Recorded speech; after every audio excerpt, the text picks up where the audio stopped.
Hey, Jeff. Do you prefer Jeff or Jeffrey? Jeffrey. Because it's just more, what, dignified? I like to say it as I like to use all my letters. Huh? Fair enough.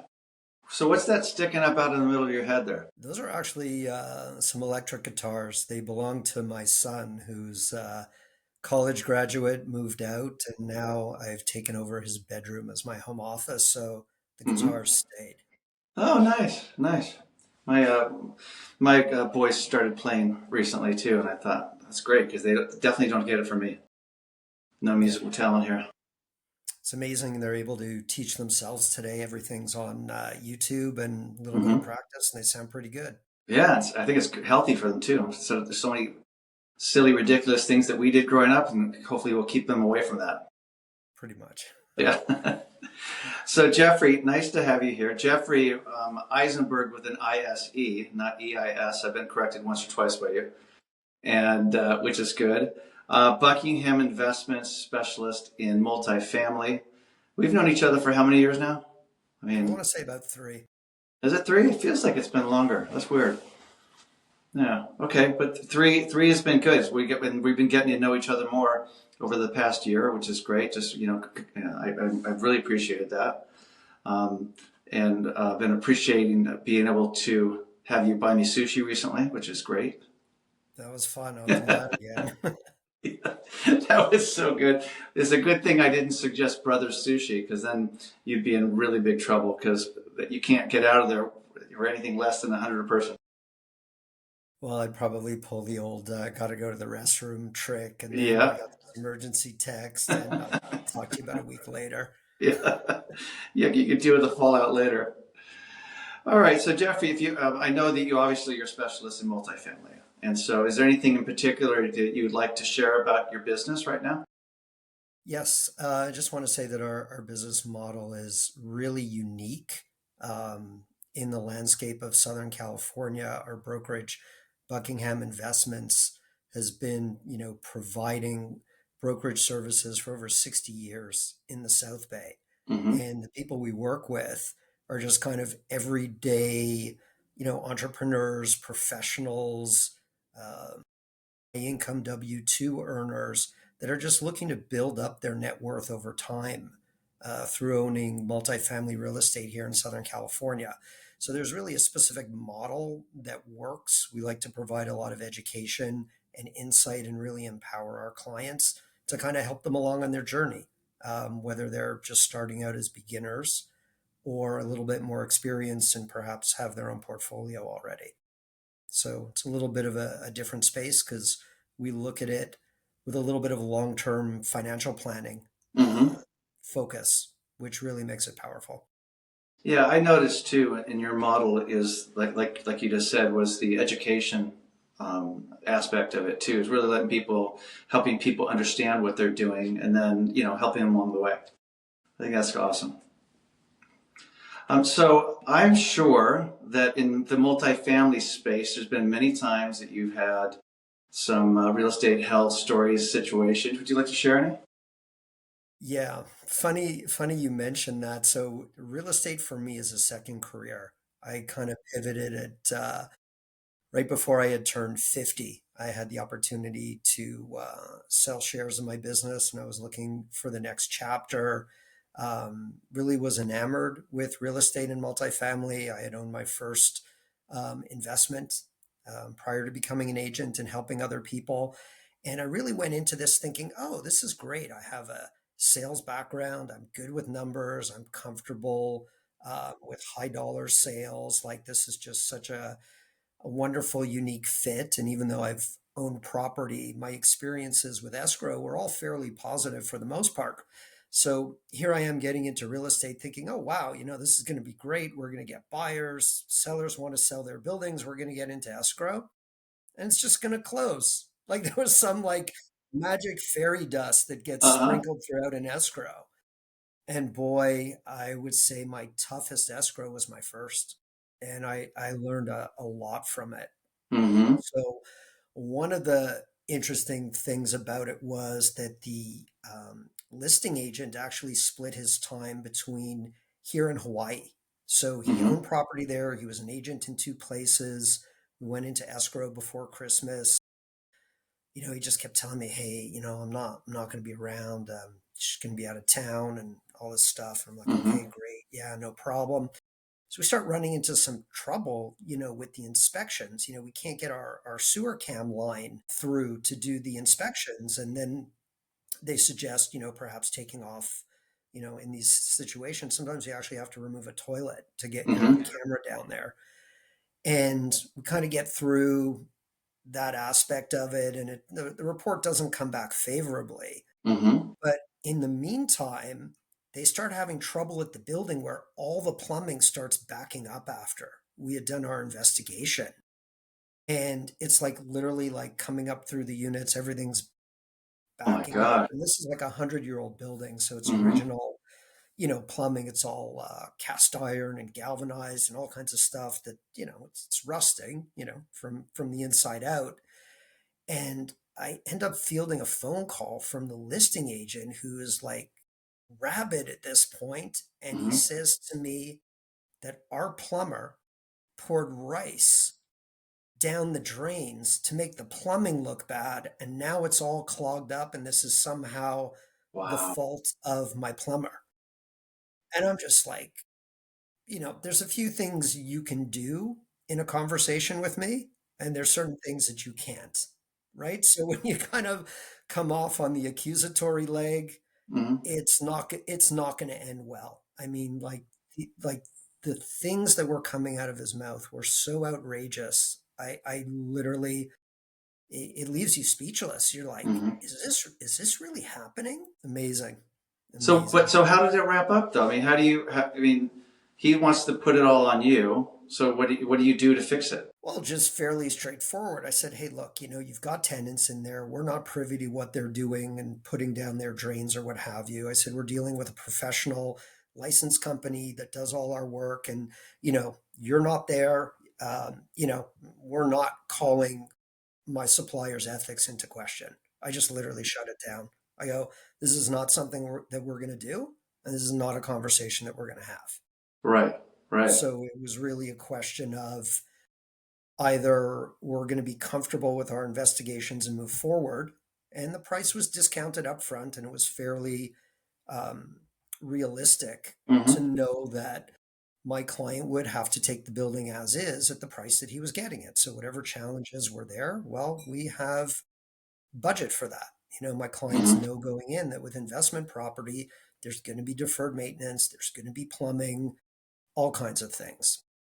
So this escrow was really interesting because my client, it was his first purchase, but kind of came off as if he knew everything. Mm-hmm. And so it was challenging to get the deal into contract. I mean, like literally, you could beat your head against the wall with a deal like this because they specified a range of price on the listing, which I had never seen before. And I don't think I've Oh, I seen remember this stuff. that. Yeah. They just said, hey, we're listing this building between 900 and 999,000. So when I saw that, I'm like, okay, I'm thinking low range. We could lock Mm-hmm. up this building for maybe like nine and a quarter or less. Like that was Mm-hmm. the objective. So my client decides he wants to write an offer for like 850 grand. And the Mm-hmm. building's worth like $1 million. And I'm like, I don't like your chances. I mean, you got to get close enough to get there. Right. And the best I can get him to was 870. And he had told me, hey, I would buy this building for 929. That would be my max. So, in true real estate agent fashion, I'm in the gym in the morning pretty early, and I get a call from the listing agent, and he tells me, like, hey, I got good news for you. Instead of doing a formal counter offer, if you can, get this thing done for like 919,000, like we would sell, we'll do the deal with you. Mm-hmm. And I'm just thinking, like, great, wow, like done deal. Uh-huh. But obviously, I know better than to speak on behalf of my client. At least I have, business training if I don't have a ton of real estate training at that point. I'm Mm-hmm. like, okay, let me talk to him and I'll get back to you. So my client flips the script on me and says, yeah, I won't go more than 890 on it. And I'm like, What? He's like, Hmm. yeah, I reran the numbers. And usually, obviously, I'm the one running the pro formas. And I'm like, well, what changed from the numbers that we ran? And he Hmm. was just using, what we call a stock market mentality, right? It's just buy low. And kind of go back to the listing agent. I'm like, hey, don't shoot the messenger here. But my guy can only do 890. And at this point, my calls aren't getting returned. There's no Right. emails coming back. We're coming up on the week of Christmas. And I think that they were waiting for another offer, negotiating Right. with something else. No phone call, no explanation, sends me a seller counter offer at 890. My buyer signs it, he gets the property. Wow. And he thought he was the man, right? Yeah, and as we had all these inspection findings, then he turns around and says, "Well, I'm going to need 30,000 off for this repairs or we're not doing the deal." Hmm. So he's So now, renegotiating. yeah, and as a real estate professional, I kind of coach my clients up front that that's not the game we're playing. If you have legitimate repair requests, things that are Good. material in nature, health and safety, 100% I'm your advocate. I'm going to fight for you. If you're just looking for money off, let's not play that game. So the conversation, I think the real learning moment there, the takeaway was being able to say to the client, look, I'm finding you the deals. You're getting this building almost 100,000 less than what we believe the market value to be. And you're telling me, hey, if we don't get this, which I can't even substantiate, you're going to walk away. Hmm. Well, okay. If you ask me to replicate this deal to find you the same or better, it's not out there, number one. Number two, if you get another building into contract, how do we know what it's going to be like to deal with the next seller? They're all old. They all have problems. If it's not plumbing, the next one's going to be electrical. If it's not electrical, it's going to be the sewer line. If it's not the sewer line, it's going to be the foundation. At this point, I have to ask you, what is it that you need me to do for you now? Because we have the discount up front. Hmm. So I basically let him know that I'm happy to, present anything he likes. But at the end of the day, the way this deal is going to get done is for him to buy it at a discount, like Hmm. he's doing, and move forward. So eventually he did, which Hmm. was great because at that point, as you know, Scott, you don't know if you're going to stay in that relationship with those clients if they're not going to be reasonable and pull out of, Correct. escrows and that sort of thing. So we got the deal done. Long story short, I want to say he owned it for probably 3.5 years, Hmm. put in about $70,000 into the building and sold it for 1.3 million. So, Bad. Not so at the end bad. of the day, we did our job. So do you have Yeah, another story for us? yeah, yeah. I think it's not a specific escrow or transaction. It's just kind of something that we run into as agents. So one of my other learning moments in real estate is that sometimes the people on the other side of the table um, are bluffing and they perhaps don't have the knowledge or the savvy that they claim to. And tell me if you've ever experienced this where the tell is when they want to explain to you how long they've been doing this. Huh? When have you heard someone on the other side of the transaction, another agent, you're kind of running into some challenges with them. They're trying to bulldoze their way through whatever it is, a negotiation, something. And they're like, well, I've been doing this for 30 years. Hmm. So the minute I hear that, I kind of realize, okay, I see what the issue is here. You're just going to try and steamroll your way through the issue. Hmm. And my two examples were actually that first escrow. Uh-huh. Whether it was my transaction coordinator, anybody they were dealing with, all they heard about is like, I've been doing this for 30 years. Hmm. And it took like everything I had to not kind of come right out and say, well, you're not doing it very well. Hmm. Um, And I can think of another example. So a lot of the transactions that I do are in the city of Long Beach. And on resale, you Hmm. need a garage inspection because it's so parking impacted. They need to make sure the garage isn't being used for storage, it's not on permanent living space. It has to be available for the purpose that it's intended to do, which is to park a car. Hmm. So obviously, we deal with that in the purchase agreements, whether I'm representing buyer or seller. There's a clause in there, whoever's going to be responsible for any government required inspections and the cost of any remedial action. So, as a protection to my buyers, we don't know what's going on in these garages. So, we're like, okay, Hmm. we'll let the seller take care of it. If it's not right, they can fix it, they can pay for the inspection. So, I have this other, broker who's been doing it, as they For say, for 30 quite years? some time. This was actually, I want to say it was 20. It's close to 20. But the situation is they're just hounding me. When are we going to close? When are we going to close? Like from the minute we remove contingencies, I'm like, when are we going to close? And I'm like, well, we're still waiting on the City of Long Beach garage inspection report. Like, have you got the report for us? They're like, oh, we didn't order the report yet. So I'm like, well, how are you planning on closing? And let's say this broker's name is John, and they're like, well, John's been doing this for 25 years, and we'll just give you a credit for the inspection fee. And and he's not even dealing it with himself. He's dealing it through his operations team, and they're explaining to me about all this wonderful experience that he has. And I just said, at this point, you know what? I don't know when we renegotiated the purchase agreement because I didn't catch that.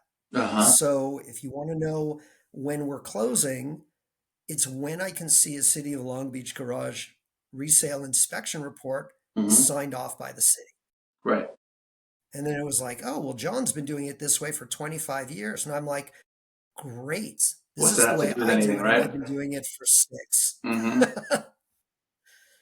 So those are the types of things you run into is just, people want to flex because they just want to close. They just can't be bothered, with anything you're trying to do to protect the interests of your clients, protect them financially against who knows what's going on in those garages.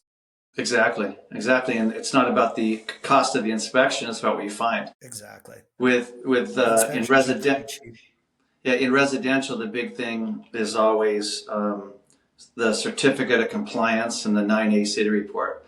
Because you have an investor that goes in and they're saying that they want to do this, and the seller says, well, I'm going to sell it, but why should I do the seismic gas shut off valve and the smokes and all that if it's going to be scraped or it's going to be gutted?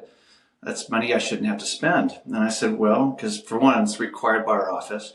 Number two, what if someone goes in there in between before it gets scraped and dies of carbon monoxide poison? And they said, that's never going to happen. I said, it actually did happen like 2 years ago, and a kid ended up getting killed. I said, why don't you just do it? Just do it. Just get it done. And then same with toilets and so all these things. And the things that, so I said to my company, I said, is there something we can do with this that, to protect ourselves? And so that, considering that they're going to be doing that, they said no, because there's just too much liability. And so every time we get into that, that's what we hear. And I'm going, but you signed this. We agreed to it. So let's just do it.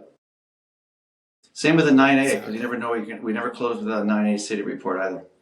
But a lot of people have an issue with that, and they don't want to wait. It's What could you required by possibly? law. Yeah, yeah. It's you can waive it, like an insert, like a escrow company can do it, but it's talk. It deals with sewer connectivity. It deals with weed abatement. It talks about zoning and how the unit zones. So what if you get a property that looks like a triplex, but it turns out is a single family? You got a bit of a problem. It doesn't matter what it looks like. And so Yeah. so there's just things like that. But people want to, they want to get over it. And just like you said, you have any other Yeah, for any health sure. stories you want to share? I do. I do. So another one, this was a pretty interesting one. I had still have a client that was looking to purchase some multifamily. He was recently involved in a company that went public, very interested in real estate, wanted to start building out a portfolio. So he was looking at some deals, and I found him, I want to say, in March of 2021. We went into escrow on two 8 unit buildings. He was looking for a 16 unit, but those are pretty scarce and hard to find. So we found some 1980s construction, which is considered relatively new, even by today's standards, um, in LA County, as you know. And because it was the same seller, we got these buildings into escrow and they had to close concurrently because the seller had a 1031 exchange. And they were great deals. We were really, really happy with the acquisition. And one of the buildings had a cell phone tower on it. And my client was only concerned about, will this affect the rentability of the units? Mm-hmm. And, he was advised by the property management company that no, you shouldn't really run any higher vacancy, in this neighborhood. And although the seller wanted to sell the leases with the building, my buyer didn't want the cell phone tower leases Mm-hmm. just because we didn't know enough about the space. Right. There was an Sure. option. We looked at the rent. If they didn't exercise the option, he would have been at a deficit. They wanted $400,000 for the lease. I think it was only guaranteed another 200 and something thousand of income. So we Mm-hmm. just didn't know, right? If the technology changes, are they going to abandon that tower? Are you going to lose Sure. money on it?